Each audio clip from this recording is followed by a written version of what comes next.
come away with 2 podiums, I've got to be happy with that. Really chuffed, new package, large British GB Motor Kawasaki's, but built a really, really strong bike for me and Chris, so happy. I'm not over the moon with second, but from the start of the weekend, it looked like I could, potentially clean sweep the weekend, but it wasn't to be. So got to take the second place and go from there.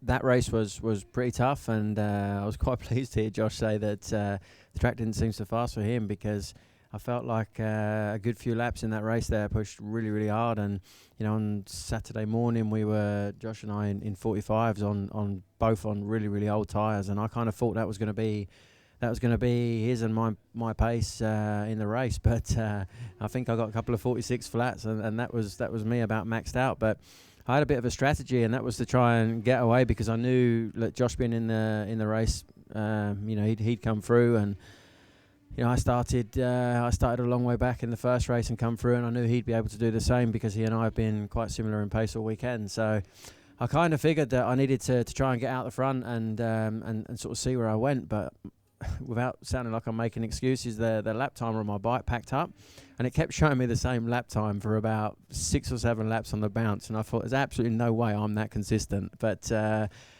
concentrating on that lap timer so hard, I hadn't realised on my lap board that the guys were reeling me back in a bit, and then all of a sudden I was like, I don't know what tyres the others were using, but I thought James might have been on a 0, so I figured that it'd be difficult to make that last, but he just kind of hung in there, and I was thinking this wasn't in the script, this wasn't my plan. But then Josh come second, and I just tried to ride as hard as I could, but not make any mistakes, and just not be defensive, but not be overly blatant sort of wide and letting anybody through. And fortunately for us, it panned out. But his memory of Tommy on the Yamaha Alton Park rings firmly in my mind too. So fingers crossed we'll be able to take it to him there.